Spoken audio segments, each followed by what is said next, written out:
미니멀 유목민 미니멀리스트 여행작가 박작가입니다. 오늘은 미니멀과 정리정돈에 관심 있는 분들이라면 한 번씩 들어보셨을 법한 하루 한 개 버리기에 관한 제 생각을 말씀드려볼까 합니다.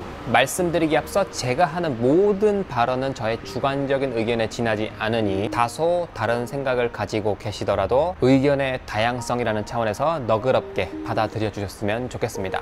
일단 저는 하루 한 개 버리기는 미니멀리스트가 되기 위한 아주 좋은 시작이라고 생각하고 있습니다. 다만 적극적으로 권장드리기에는 주저하는 부분이 있어요. 하루 한 개 버리기는 제가 미니멀리스트가 되는데 효과가 아주 미비했거든요. 효과를 못 본 이유를 돌이켜보면 하루 한 개 버리기를 할 때 너무나 쉽게 버릴 수 있는 한계, 예를 들면 어차피 필요 없는 빈 상자라던가 관리를 못해서 유통기한을 넘겨버린 음식물이라던가를 버리면서 당연히 버려야 할 것도 하루 한 개 버리기 목록에 넣었고요. 나중에는 써서 닳아 없어지는 소모품을 버리면서 어차피 버려야 할 것을 오늘도 한 개 버렸어.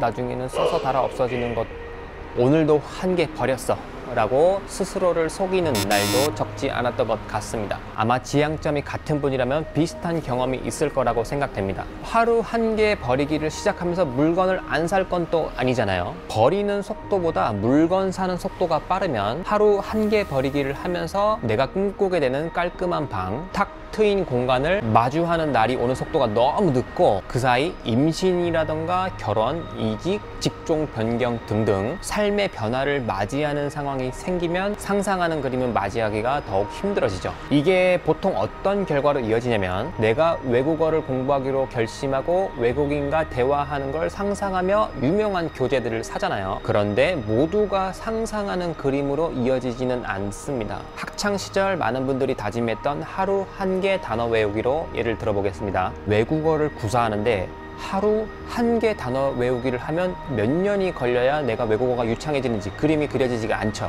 하루 한 개 버리기도 마찬가지입니다. 살다 보면 적게는 몇백 개에서 많게는 몇만 단위의 물건을 가지게 됩니다. 그럼 도대체 몇 년씩 이어가야 상상하는 홀가분하고 자유로움에 도달할까요?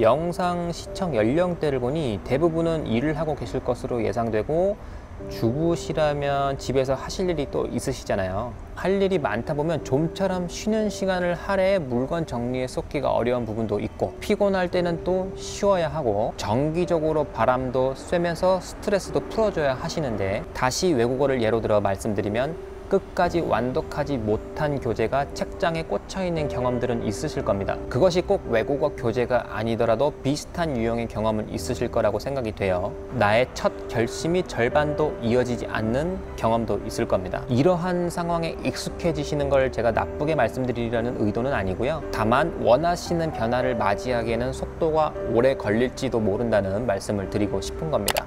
저보다 인생 선배이신 분들도 시청해주고 계시는데 아직 36년밖에 안 산 제가 마치 뭘 아는 양 말씀드리기에는 조심스러운 부분이 있습니다만 현재 미니멀리스트로 살아가는 입장에서 말씀을 드리자면 제가 지금까지 해본 결심 중에는 버리는 게 가장 쉬웠고요. 변화도 가장 빨랐으며 탄력이 붙었을 때는 버리는 게 설레이기까지 했습니다. 외국어 공부 결심은 지금쯤이면 5개 국어는 유창해야 하는데 그렇지 못하고 운동은 몸이 이소룡이 되어 있어야 하는데 이 역시 수년째 이루지 못하고 있어요. 이러한 결심들 중에 가장 쉬운 게 버리는 거였습니다. 앞서 열거한 비교 대상이 웬만한 굳은 결심으로는 실천하기 어려운 것들이라서 상대적으로 버리는 게 쉽다고 말씀드린 부분도 있는데 사실 버리는 것도 졸라 어렵죠.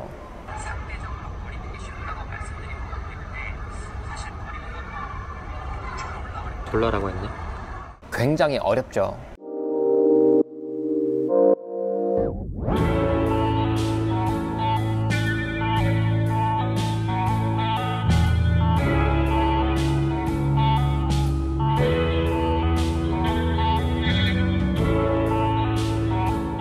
버리다 보면 허구한 날 추억여행에 빠져요.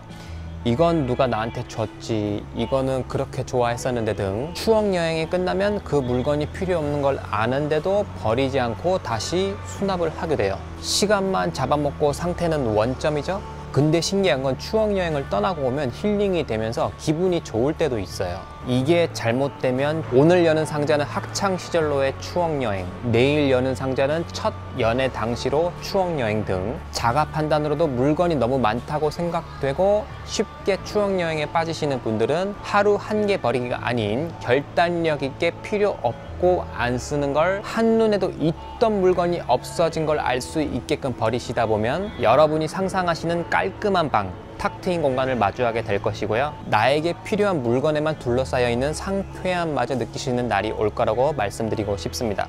그리고 추억을 정리한다고 해서 추억이 없어지지는 않습니다.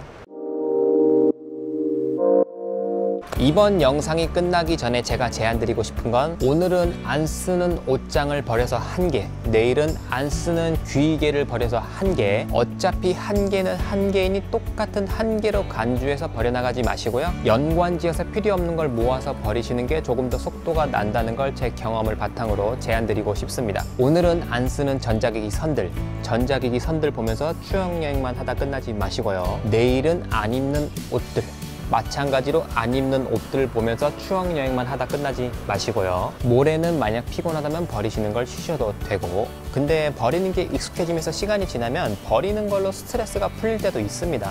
이런 식으로 지속해 나가다 보면 자연스럽게 변화를 맞이하실 겁니다.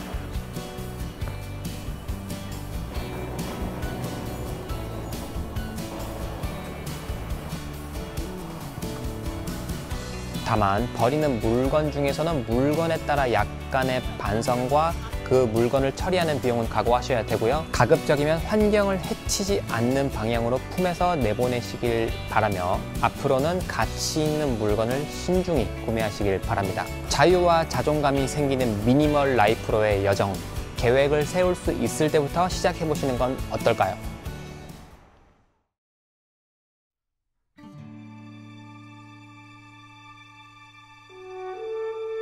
미니멀리스트가 되셔서 전보다 시간이라던가 금전적 여유가 생기시면 추억 여행을 물건을 통해서만 회상하시는 게 아니라 직접 추억을 찾는 여행을 떠나시는 것도 참 좋아요. 추억 여행은 마치 내가 내 자서전을 미리 읽는 기분입니다.